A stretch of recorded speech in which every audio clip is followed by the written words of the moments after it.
Vamos cantar agora o hino Além.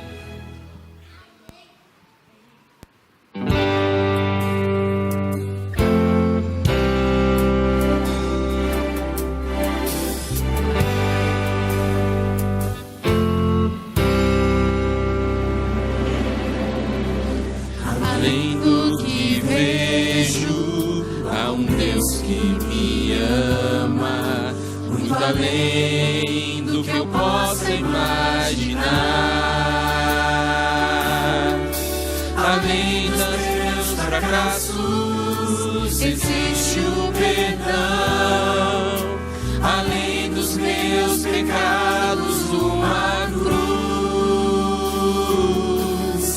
além do que penso, sei que está seu querer, que me leva além do que eu possa imaginar.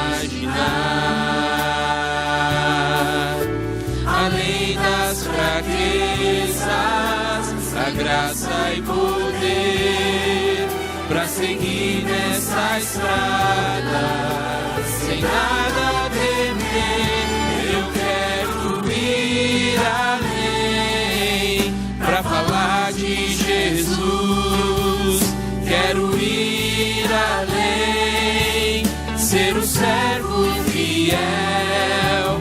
Eu quero ir além, quero dar meu melhor, pois Deus foi além por mim.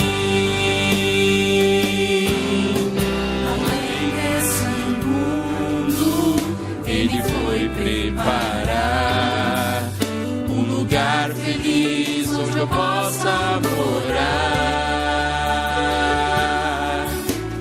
Além das circunstâncias, eu posso confiar, pois quem prometeu jamais falhará. Eu quero ir além para falar de Jesus. Quero ir além, ser um servo fiel.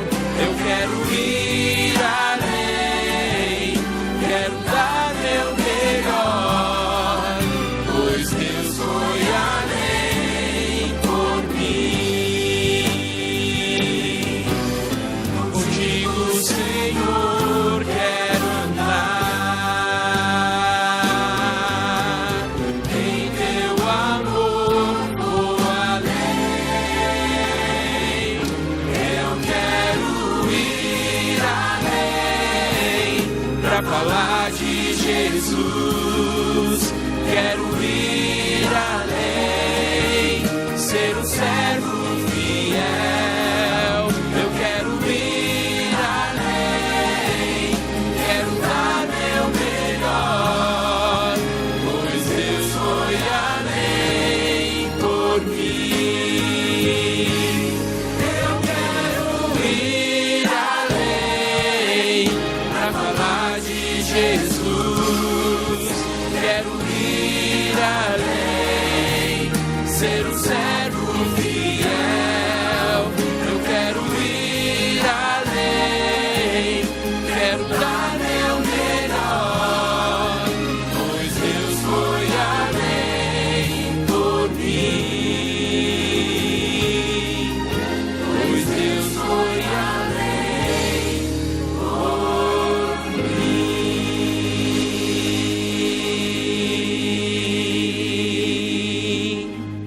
Amém?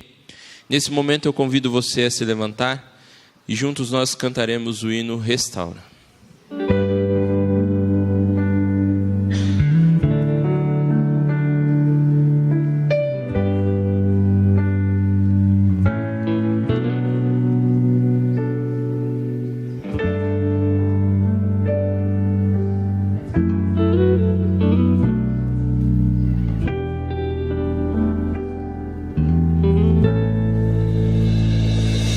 Restaura meu ser, restaura meu viver, restaura minha minha desilusão, restaura meu quebrantado coração, restaura meus sonhos, restaura os meus planos, Senhor, restaura minha vida por completo, para que todos saibam que Tu és meu Deus, porque Teu é o poder e o louvor, porque Tu és a paz e o amor, a Ti toda honra e glória rendemos, Senhor. Grandioso é Teu agir em nossas vidas, restaura.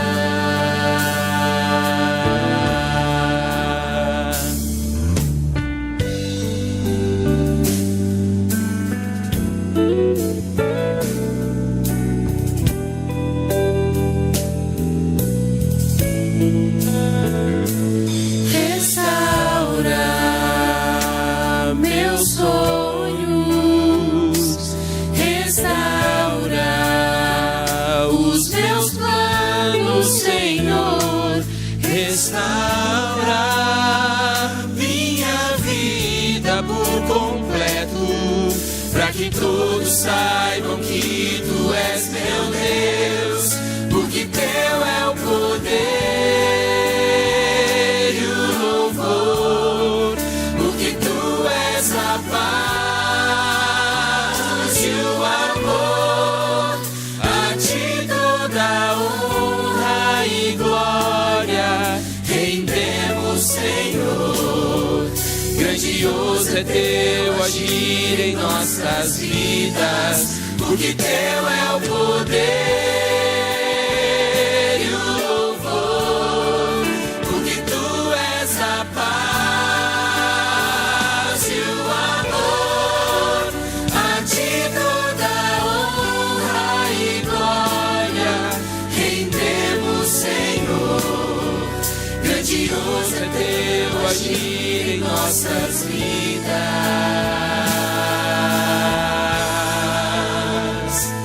restaura,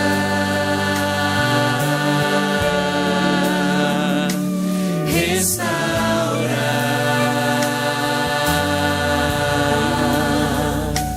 restaura.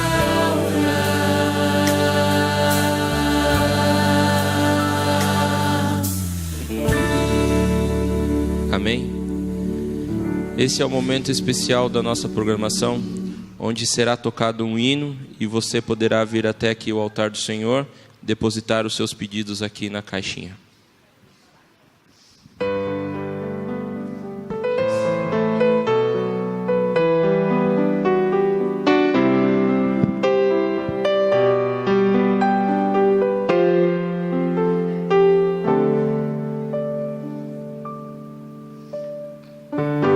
Tem alguém orando, posso sentir. Tem alguém orando por mim. Fortes mãos vêm me esconder de perigos que eu não posso ver. Creio, Senhor, eu creio sim. Tem alguém orando por mim.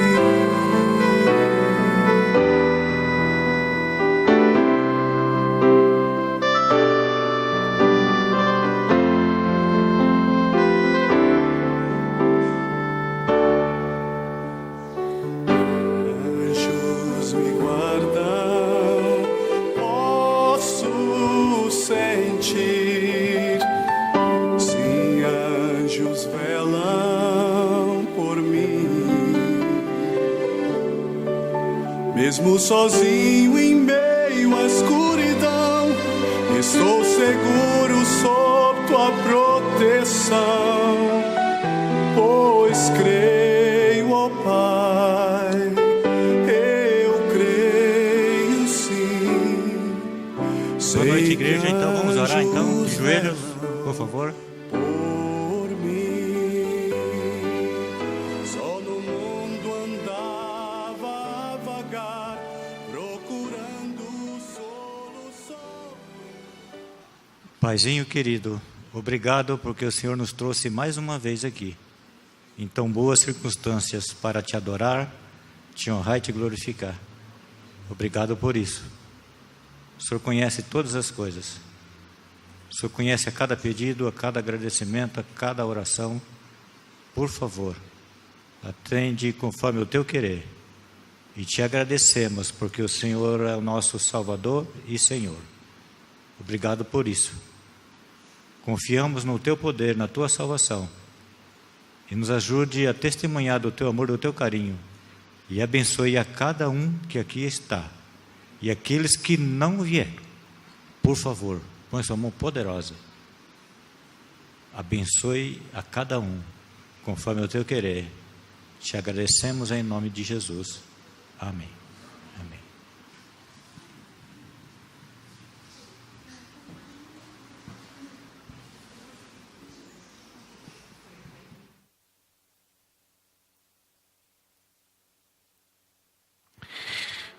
Boa noite para você.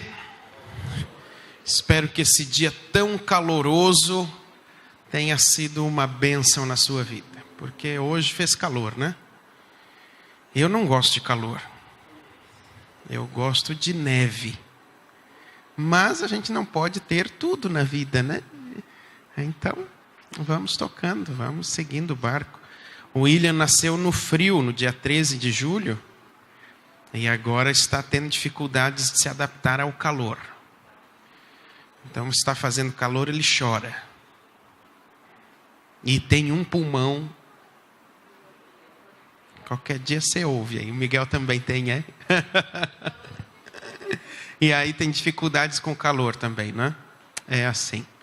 Eu nasci em janeiro, no calorão de Porto Alegre lá. Porto Alegre é assim, faz um verão infernal e um inverno glacial. Mas apesar de nascido no verão, eu gosto muito mais do inverno. Mas espero que a despeito do seu gosto, e gosto é igual nariz, cada um tem o seu, não é? Espero que a despeito do seu gosto você tenha tido um dia abençoado. Eu agradeço a Deus porque hoje, quando fizemos o culto lá em casa, nós fizemos um pedido a Deus e Ele atendeu nossa oração e nos guardou durante esse dia, nos ouviu e nos ajudou a vivermos aquilo que nós pedimos a Ele em oração. E a gente é muito bom em pedir, frequentemente somos atendidos, mas somos fracos em agradecer. Então eu queria manifestar essa gratidão hoje a Deus, e louvado seja o nome dEle, porque no sábado vocês terão aqui um momento todo especial de celebração e de gratidão a Deus. Bom, o tema geral dessa semana é caricaturas de Deus. A ideia vem da caricatura, que é um tipo de desenho que, definido por suas formas e traços deformados ou distorcidos ou exagerados, apresenta uma pessoa ou uma situação de maneira cômica ou grotesca. Isso é uma caricatura. E ao longo da semana a gente vem mostrando algumas aí, né, para você fixar bem o conceito. E o que isso tem a ver com Deus é que muitas pessoas querem crer em Deus, mas elas são apresentadas a uma caricatura de Deus, a um ser que nós criamos na nossa cabeça, que não é o Deus bíblico, ou que às vezes aprendemos desde cedo em casa, mas que não é o Deus da Bíblia, e que tem traços distorcidos, exagerados ou inexistentes, quando deveria existir, e essas pessoas apresentadas a essas caricaturas acabam rejeitando a Deus. E não creem no Deus verdadeiro, porque estão rejeitando a caricatura que lhe ofereceram. Então, no sábado pela manhã, nós desenvolvemos um pouquinho o tema de que precisamos crescer, amadurecer espiritualmente, Colossenses capítulo 3, até o início do 4, para podermos fazer frente a essas caricaturas. Lembram do tema, né? Fazer morrer a natureza carnal e ressuscitar na natureza de Cristo. No domingo nós abordamos a questão do Deus estraga prazeres, uma caricatura mal-humorada, cheia de regrinhas, e os representantes dessa caricatura na época de Jesus e na nossa época continuam sendo os fariseus. E nós aprendemos que não temos que fazer para merecer o amor de Deus, mas que Ele nos ama de graça. E que não é nosso papel corrigir as pessoas. Cada pessoa é uma obra de arte e nós precisamos conduzi-las àquele que tem as ferramentas e as técnicas necessárias para a restauração de uma obra-prima. Ontem nós falamos um pouquinho sobre outra caricatura. O Deus Red Bull, aquele que te dá asas. Pessoas querem crer em Deus, mas não estão sentindo Deus, acham que tem que ter um arrepio, ou chorar, ou sentir paz no coração, ou o coração acelerar, e como não sentem nada disso, acabam não crendo em Deus ou achando que Ele não existe. E nós aprendemos que quando não sentimos a presença de Deus, pode ser 3 possibilidades. Primeira, você pode estar com uma expectativa suprassensorial, não é? Querer um milagre. E Deus, via de regra, usa as coisas simples e corriqueiras da vida. Mesmo a nossa linguagem do dia a dia. Que deveria ser a mesma linguagem que a gente usa no sábado, nas conversas sagradas. É uma linguagem só. Mas a gente tem mania de fazer essa diferença, né? Esse corte. A linguagem do sábado é diferente. A linguagem do sábado é entoemos, né? É com todo o entusiasmo, cantemos. O subjuntivo só sai no sábado, né? E no dia a dia a gente diz, vamos cantar, vamos orar. E devia ser uma coisa só. Bom, Deus usa a maneira corriqueira. E às vezes a gente tem uma expectativa suprassensorial. Ou pode ser então que estejamos com o coração endurecido. Deus está falando conosco, a presença dele está ali, mas o meu coração endurecido não percebe. Porque quando eu busco uma resposta de Deus, às vezes eu estou buscando a minha própria resposta e não a resposta que Ele quer dar de fato e que é necessária para a minha vida. E a terceira possibilidade é que talvez Deus esteja chamando você para mais perto. Lembra do nenezinho? Vai indo da mãe para o pai ou do pai para a mãe, e aí quando ele vem chegando a gente dá um passinho mais para trás e ele continua vindo, e a gente faz isso para firmar os passos dele. Pode ser que Deus esteja fazendo isso com você. Mas o importante é buscar-me-eis e me achareis quando me buscardes de todo o vosso coração. Então continue buscando e não baseie sua fé em sentimento. Sentimento não é termômetro da fé. Fé é eu confiar mesmo quando não estou sentindo. Isso é fé. Amanhã nós vamos ter o tema, o Deus on demand, é o Deus sob encomenda. E se Deus não atende do jeito que eu quero, então é porque Deus não existe. Então a gente vai trabalhar um pouquinho sobre esse tema amanhã. E na quinta-feira um mandamento sobre o que devemos ser. O tema é caricaturas versus miniaturas, ok? E o tema de hoje é o Deus sem coração.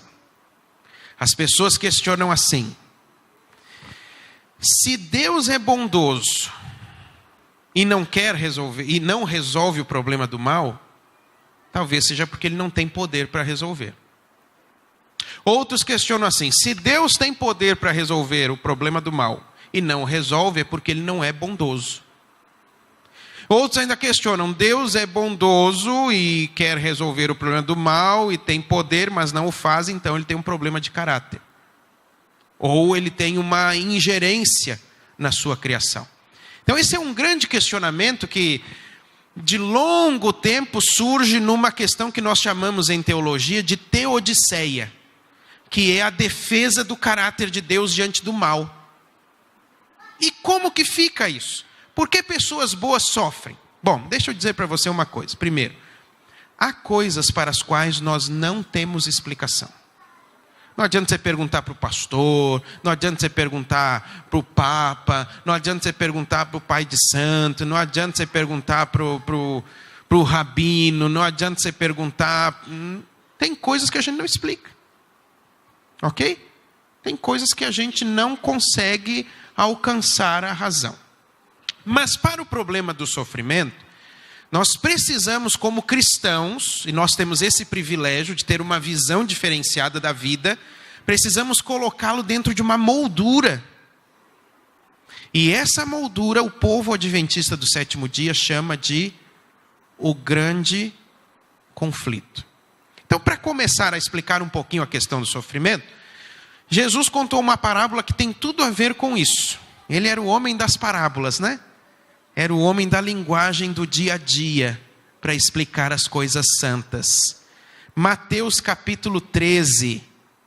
Há uma parábola conhecida, que às vezes a gente usa para falar daqueles que não prestam e que estão na igreja. Ou seja, você e eu.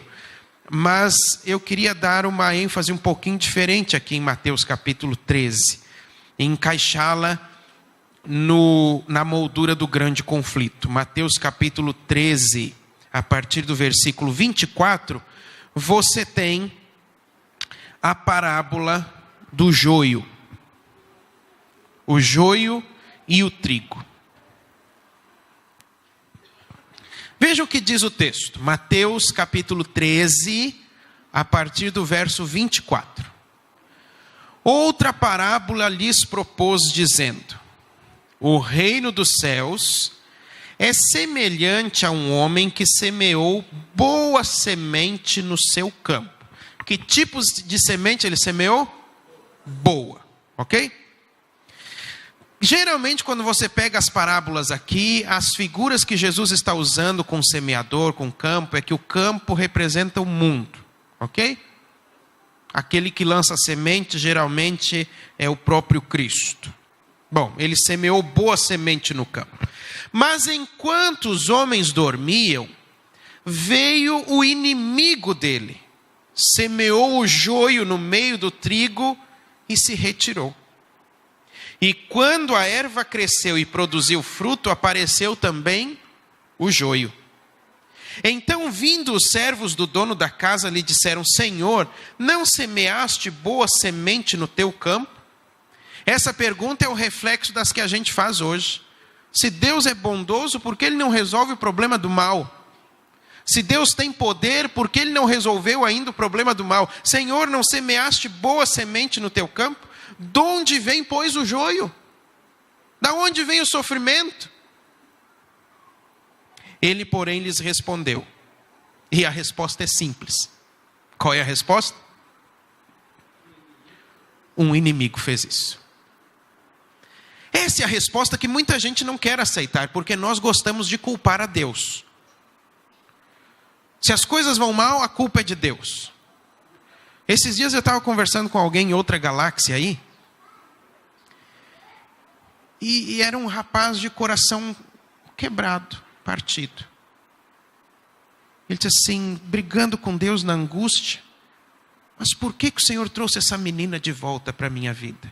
E ele me fez essa pergunta: pastor, por que Deus trouxe essa menina de volta para a minha vida? Eu olhei para ele e perguntei: quem foi que disse para você que foi Deus que trouxe essa menina de volta para a sua vida? Ah, então foi o diabo? Eu disse: não, o diabo tem as costas largas também, né?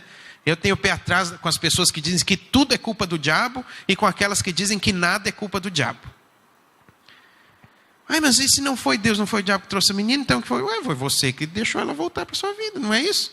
A menina quis voltar para o namoro e você aceitou. Quem é o culpado da história? Você e a menina. O relacionamento não deu certo. Quem é culpado? É Deus? É você e a menina. Então para de culpar Deus. Então às vezes a gente tem essa mania de culpar Deus por tudo. E a resposta para o mal e o sofrimento é simples. É a resposta da parábola. Um inimigo fez isso. Ponto. Essa é a moldura do grande conflito. O sistema em que nós vivemos hoje, que é uma dispensação de pecado, é resultado da intromissão de um inimigo, semeando no campo de Deus uma semente chamada pecado. E aí nós estamos colhendo os frutos do pecado. E vivemos em meio a uma guerra. Paulo vai trabalhar isso lá em Efésios 6, lembra disso? Vocês têm que ser fortalecidos com todo o poder que vem de Deus e se vestir de toda a armadura. E lá em Efésios 6, eles dizem que essas hostes do mal, elas são malvadas, elas são poderosas e elas são astutas. Porque nós temos que nos vestir da armadura para resistir às ciladas do inimigo. Então são malvados, astutos e poderosos. É nessa batalha que a gente vive. Um inimigo fez isso. Agora veja, nesse contexto do grande conflito, pecado semeado, sofrimento surge, há uma questão que é o sofrimento geral. Você não pode escolher se vai sofrer. Você vai sofrer. Não há escolha. Há um sofrimento que é geral e que de uma forma ou de outra vai atingir nossa vida. Seja a perda de um parente, de um ente querido, de um amigo, seja uma enfermidade. E às vezes você viveu a vida inteira de maneira saudável. E eu conheço pessoas assim. Ovo-lacto-vegetarianas. E cada vez mais deixando o ovo e o lacto, porque as coisas estão cada vez mais impuras. E conservaram sua saúde, mas de repente num diagnóstico descobrem o quê? Câncer. Então, há um sofrimento que é geral. E esse sofrimento geral você não escolhe. Você vai sofrer. Se você ainda não sofreu, deixa eu lhe avisar. Você vai sofrer. Se você já sofreu alguma coisa, deixa eu lhe avisar. Você vai sofrer um pouquinho mais. Porque essa é a dispensação em que a gente vive. Não vá atrás dessas promessas de que você se torna um cristão e não tem sofrimento. Tem sim, e às vezes quando a gente se torna cristão, o sofrimento aumenta. Mas o sofrimento geral não há escolha. O que você pode escolher é como você vai sofrer. Você pode escolher qual será a sua atitude diante do sofrimento. E via de regra você tem duas. Ou você sofre como vítima e se deixa vencer pelo sofrimento e não aprende quase nada com ele e se deixa consumir pelo resultado do sofrimento até que você entrega a sua energia, entrega a luta e fica prostrado no chão. Ou você escolhe sofrer como um sobrevivente. E aí você vai e persevera. E apanha na cara, e levanta de novo, e leva uma rasteira, e se levanta de novo. E assim você vai, até conseguir passar por aquela fase. Então, sofrimento não é escolha. Você e eu vamos sofrer. Pode ser hoje, pode ser amanhã, pode ser um dia sim e o outro também, mas nós vamos sofrer. O que eu posso escolher é como eu vou sofrer. Se como vítima, e vou ficar ali me vitimizando e deixando o sofrimento me esmagar e ser como aquele personagem antigo da Hanna-Barbera, que era um leão e uma hiena. Os mais antigos lembram, o Lippy e o Hardy. E a hiena, que era o Hardy, e o nome já tinha esse trocadilho, com dificuldade, com dureza. O Hardy vivia assim: ó vida, ó céus, ó dor. Lembram disso aí? É, da nossa época. Então você pode escolher ser como o Lippy, viver se lamuriando, viver se lamentando, viver choramingando, ou você pode escolher ser um sobrevivente. Sofre, dói, machuca, mas você pode, pela graça de Deus, se levantar. Amém. E nós temos esse privilégio do conhecimento do Evangelho. Então nós sabemos que o sofrimento está dentro de uma moldura do grande conflito. Não é Deus que é injusto. Isso é um grande conforto para mim. Isso é uma grande força na minha vida. Eu sei que não é Deus sentado em um alto e sublime trono, rindo da minha miséria, se comprazendo de eu estar sendo torturado pelas reveses da vida. Não. Deus está sofrendo junto comigo. Porque se foi um inimigo que semeou, e é isso que a Bíblia diz, essa é a maneira que o inimigo de Deus tem de atingir o próprio Deus. Ora, Deus é Deus. O diabo, se a gente fosse fazer uma comparação, por mais inteligente e lindo que tenha sido, o diabo está muito mais próximo de uma ameba do que do grande Criador. E se ele não tem poder para atingir o Criador, como é que ele faz então para magoar o coração de Deus? Ele atinge os seus filhos. Alguém pode passar por mim, dizer um monte de insultos para mim ali fora, e eu agora que sou um homem convertido, não agir com ira, Espero que assim seja, né? Não agir com ira, não pular no pescoço. Mas se essa mesma pessoa passa, né? Aí esquece título de pastor, esquece mestrado, doutorado, esquece igreja, Mangueira, Central, esquece Jama, esquece Aurelino, esquece... E vai na jugular do camarada, né? E aí é briga de pitbull, tem que dar pau ou jogar água fria para separar. Então a maneira de atingir o coração de Deus é atingir seus filhos. Então esse é o nosso conhecimento privilegiado a respeito do sofrimento. Agora, eu queria lembrar você daquela velha assembleia que houve no céu.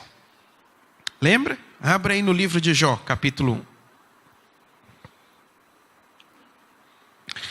1. O livro de Jó relata uma assembleia universal.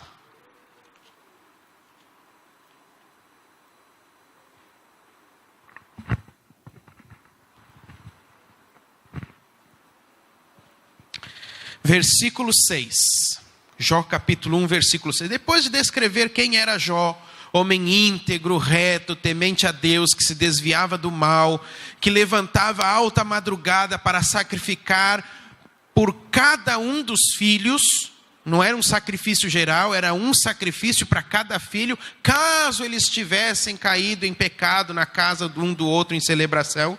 Depois de falar tudo isso, o verso 6 diz assim: num dia em que os filhos de Deus vieram apresentar-se perante o Senhor, veio também Satanás entre eles. E a pergunta é, por que esse miserável foi se apresentar diante de Deus? Por quê? Exatamente. O verso 7 dá essa indicação. Então perguntou o Senhor a Satanás: de onde vens? Satanás respondeu ao Senhor e disse: de rodear a terra e passear por ela. Essa é uma expressão de domínio. Eu estou vindo do meu domínio. E Jesus deixou isso muito claro no Evangelho de João, capítulo 12, verso 31. O príncipe deste mundo. Capítulo 14, verso 30. O príncipe do mundo. Então, quando Adão peca, cede à tentação, ele entrega a representação, a administração desse mundo por procuração a quem? A Satanás. Adão é que deveria ser o representante nessa Assembleia Universal dos filhos de Deus. Mas quem vai em lugar de Adão é aquele que usurpou. E vai Satanás perante o Senhor. E aí é interessante que o Senhor provoca o inimigo. Porque não foi o inimigo que começou a conversa aqui. Foi o Senhor. E o Senhor diz assim: você vem lá de rodear a terra e passear por ela, do seu domínio. Verso 8. Perguntou ainda o Senhor a Satanás: observaste o meu servo Jó? Porque ninguém há na terra semelhante a ele, homem íntegro e reto, temente a Deus e que se desvia do mal. Deus aqui está dizendo: você vem do seu domínio, mas você percebeu que lá no seu domínio tem um camarada que me representa, que não é uma caricatura, que é uma amostra do meu caráter. Ele é íntegro, que é honesto por inteiro. Ele é reto. Ele me teme e se desvia do mal. Lá no seu domínio. Que coisa, né? E Satanás não deixa por menos e diz: e aqui vem o grande tema do livro de Jó. O tema do livro de Jó não é o sofrimento. Porque o argumento de Satanás aqui é o seguinte. Versículo 9. Versículo 9 define o tema do livro de Jó. Então respondeu Satanás ao Senhor: porventura, teme Jó a Deus? Uma expressão que eu não gosto porque surge na minha imaginação um balde. Mas porventura teme Jó a Deus de balde? De bacia? Não, a expressão de balde é em vão. Porventura teme Jó a Deus em vão? Sabe qual é a outra expressão sinônima? Porventura teme Jó a Deus de graça? Esse é o tema do livro de Jó. Relacionamento por graça, não por interesse. E aí vem a argumentação. Você o cercou de tantos bens e tudo. Toca no que ele tem e vê se ele não blasfema na tua face. E aí o Senhor diz o quê? Vai. E aí a história toda acontece como você já leu várias vezes aí no livro de Jó.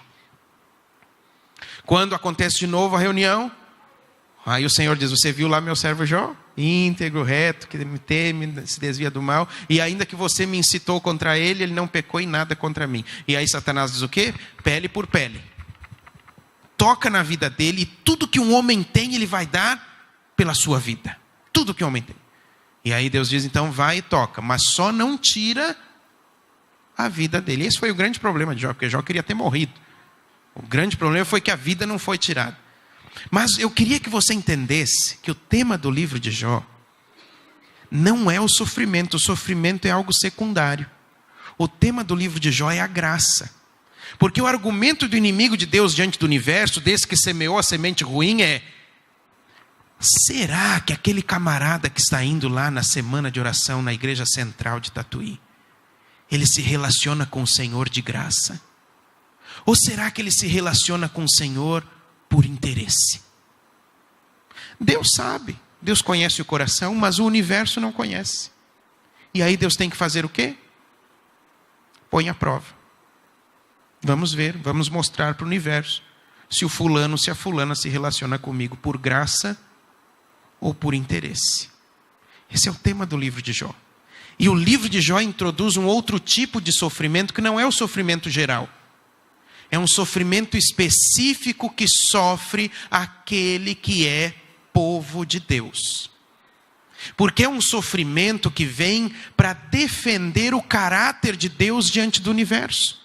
Porque, em outras palavras, o que Satanás argumenta aqui é: o Senhor compra a fidelidade de Jó. Jó é fiel ao Senhor porque o Senhor o abençoa. Agora pare de abençoar Jó. Deixe que as aflições da vida cheguem e o universo vai ver como esse homem blasfema na tua face. Esse é o argumento. Deus comprando a integridade e a fidelidade de Jó. Então, quando você sofre como povo de Deus, você está, na verdade, defendendo o caráter de Deus diante do universo. Quando você sofre como povo de Deus, mas sofre de maneira fiel, íntegra. E eu não estou falando aqui de não falar, às vezes a gente esbraveja. Jó, se você ler todo o livro, Jó tem momentos de angústia extrema que ele amaldiçoou o dia que nasceu. E nem por isso Deus o condenou, porque Jó, em algum momento ali do livro, vai dizer assim aos amigos: vocês estão criticando as palavras de um desesperado jogadas ao vento. Porque na hora do sofrimento, desespero, a gente fala bobagem, não fala? Eu lembro quando eu era pastor em Governador Valadares, novinho, parecia um garnizel, um pescocinho fino. Eu tive um caso de um rapaz membro da igreja, 21 anos. Eu estava com 23, eu acho, 23, sei lá que idade tinha.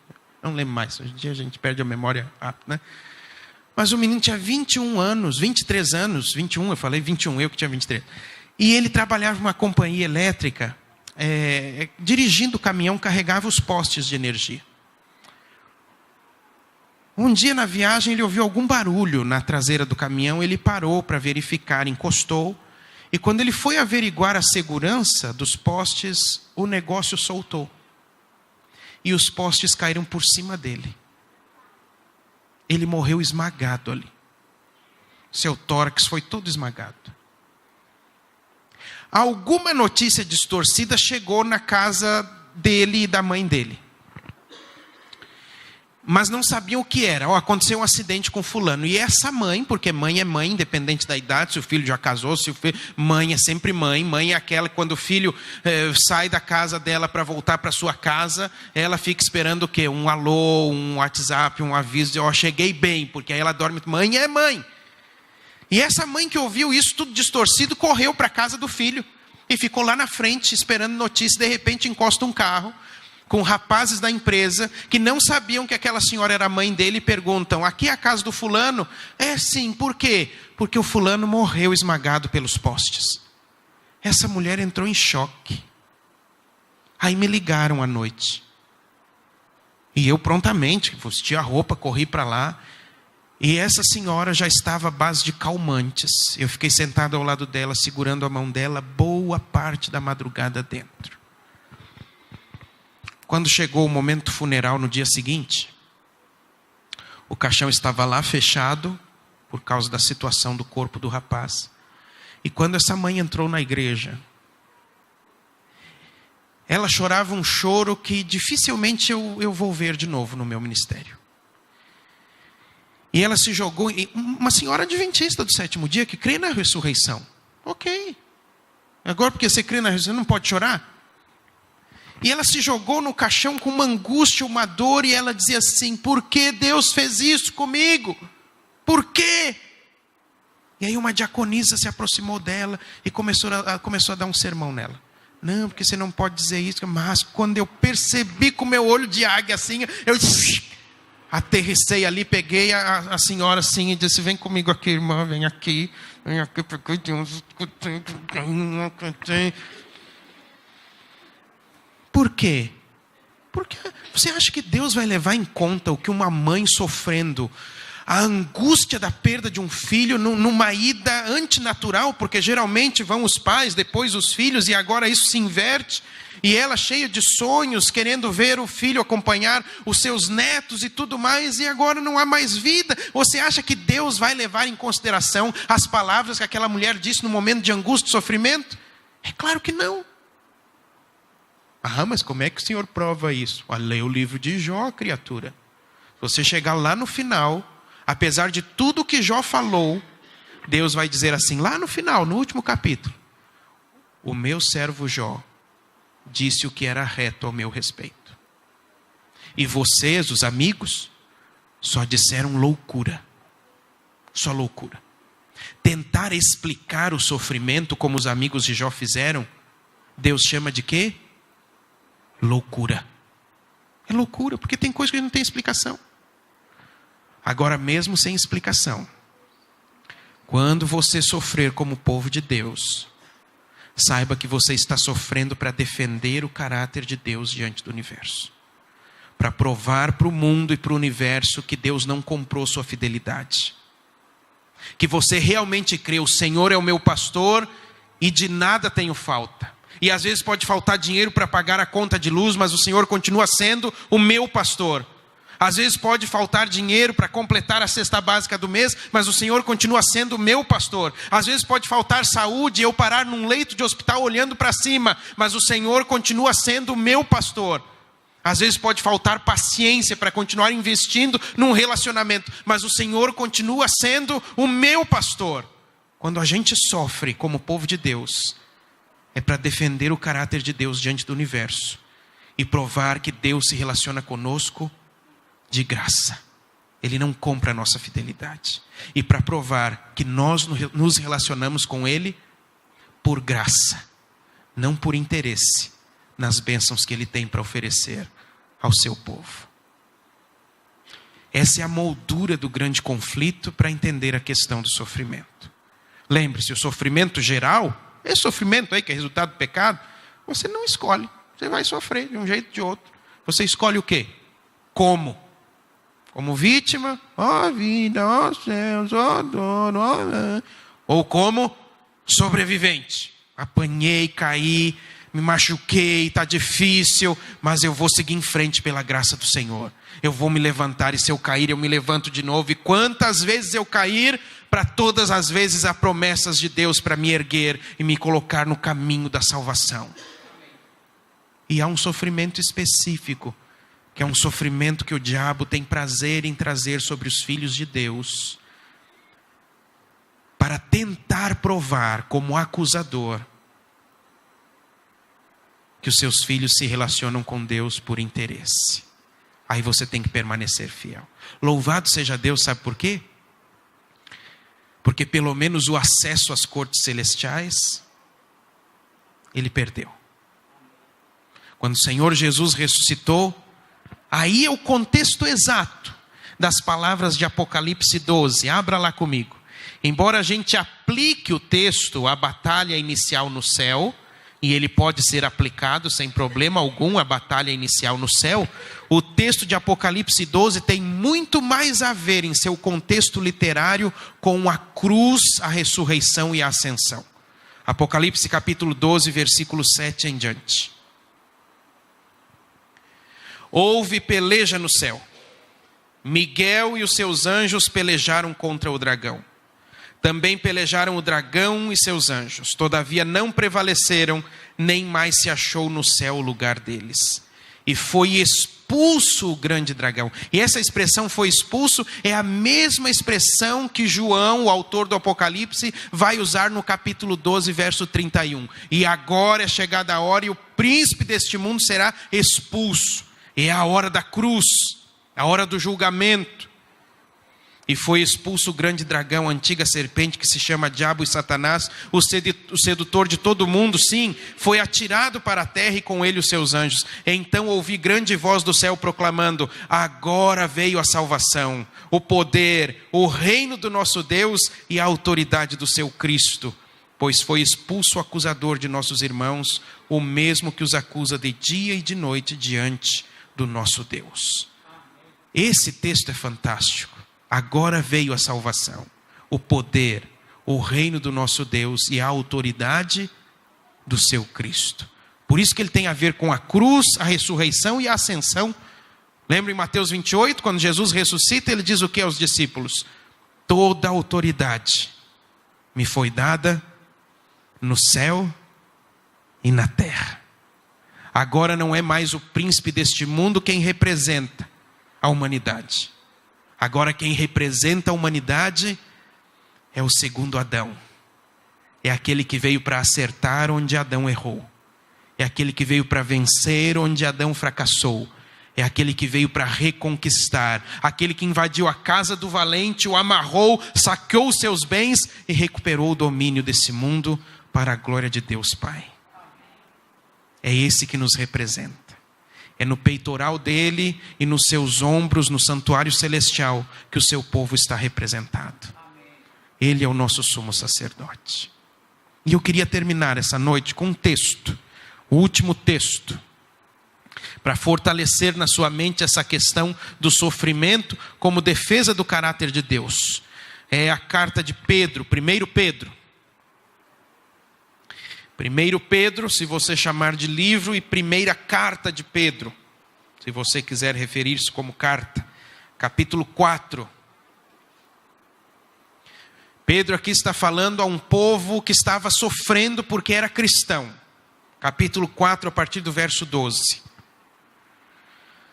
1 Pedro 4, 12 em diante. Amados, não estranheis o fogo ardente que surge no meio de vós, destinado a provar-vos, como se alguma coisa extraordinária vos estivesse acontecendo. Pedro está dizendo assim: se você está sofrendo porque é cristão, não está nada fora do comum. Não está nada fora do comum. Pelo contrário, alegrai-vos na medida em que sois coparticipantes dos sofrimentos de Cristo. Quando você sofre porque é cristão, você está sendo um coparticipante dos sofrimentos de Jesus. E os sofrimentos de Jesus tiveram lugar para defender o caráter de Deus Pai. Para que também na revelação de sua glória vos alegreis exultando.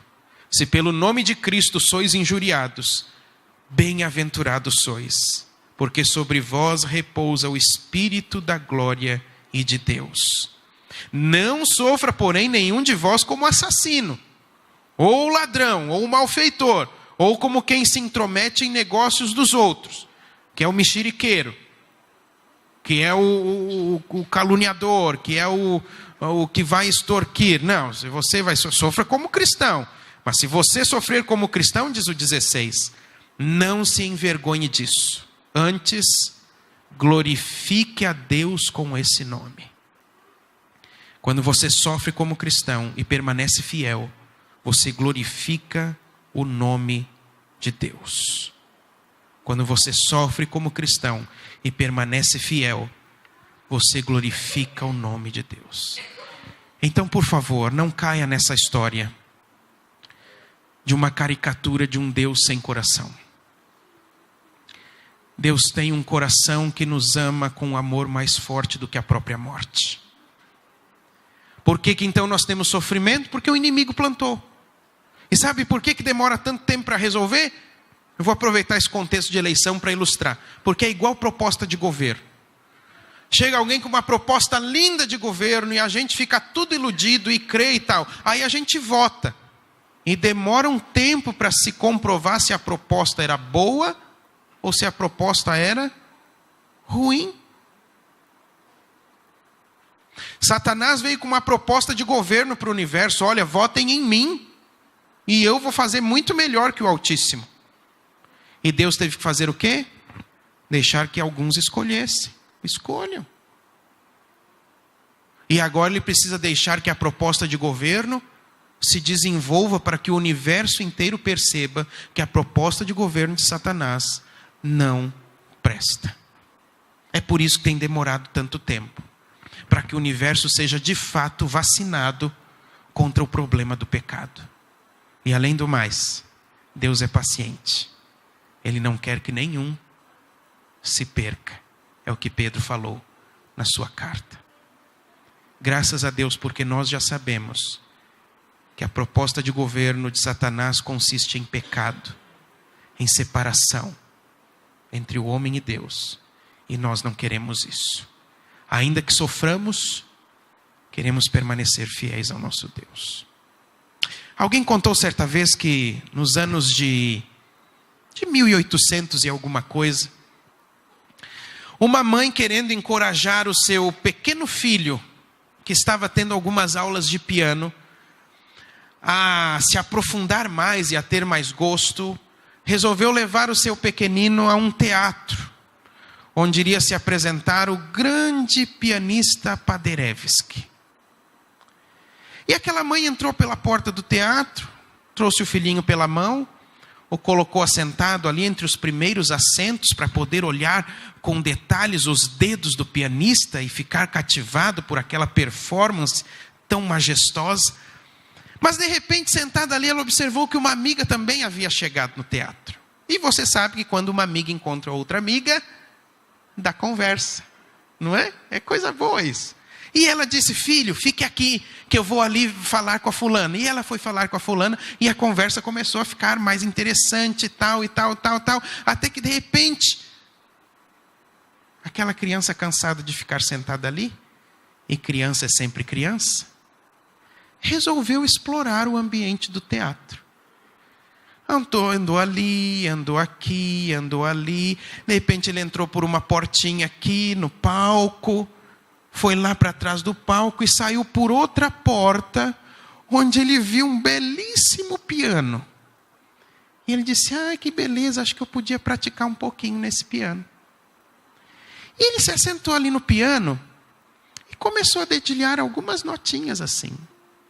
Como ele era só um aprendiz, iniciante, eram notas soltas, talvez quase formando alguma melodia, e ele ia ali teclando aquelas notinhas, teclando. A mãe, quando ouviu isso, olhou para onde? Para o banco onde deveria estar o menino, e para o desespero dela, que ficou branca igual papel, o menino não estava lá. E quando ela olha para o palco, o menino está lá sentado no piano, catando milho ali no teclado do piano. Mas de repente, uma porta se abre e um facho de luz incide sobre aquela porta de entrada, e quem entra no palco é o grande pianista Paderewski. A mãe não havia percebido, o teatro já estava cheio, lotado, e o seu filho lá catando notas. O grande pianista se aproxima da criança. A criança não percebe. Então, com uma das mãos, ele começa a preencher a melodia nas notas mais altas. E a criança olha assustada quando vê isso. Mas o pianista fala aos ouvidos da criança: não pare, continue. Não pare, continue. E a criança continua. E ele, com uma das mãos, continua, até que com a outra mão ele vai preenchendo os baixos do piano. E a criança ali catando algumas notas, e agora o grande pianista Paderewski, envolvendo a criança com os dois braços, começa a encher o ambiente daquele teatro com uma melodia excelente, perfeita, tocante, emocionante. E quando a criança olha para ele assustada, Ele sussurra ao ouvido: não pare, continue, não pare, continue. E aquele pequeno concerto feito a 3 mãos e meia, não dava para dizer 4 mãos, talvez tenha sido o concerto mais belo que aquele auditório já ouviu na sua vida. Porque eu estou contando essa ilustração para você, porque você e eu somos como aquele menino. Na vida a gente fica ali catando notinhas, né? A gente fica tentando fazer a melodia da vida funcionar. Mas Jesus é aquele que chega, o maestro por excelência.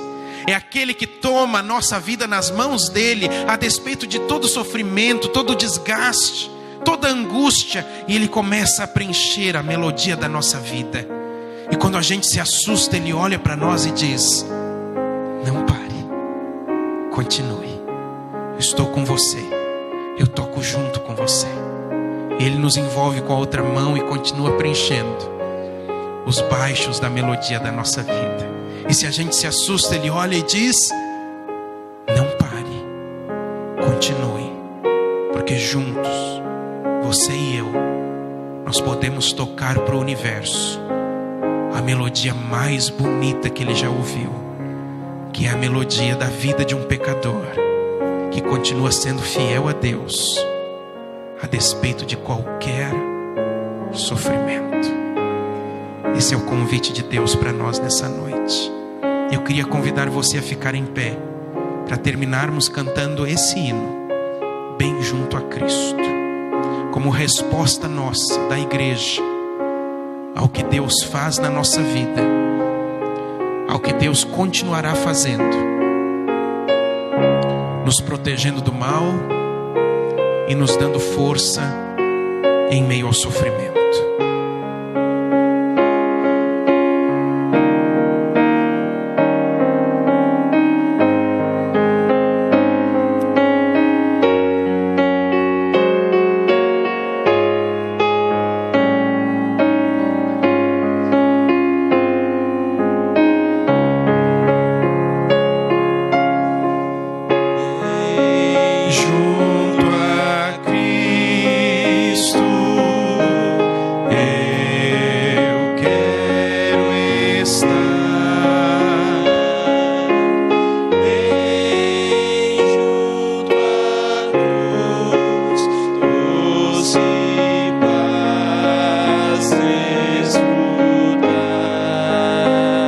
Como sua oração.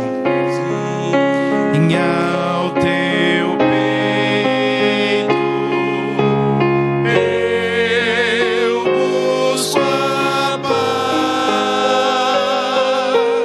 pois teu amor divino satisfaz.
Cristo, bem Essa é a nossa oração, Senhor.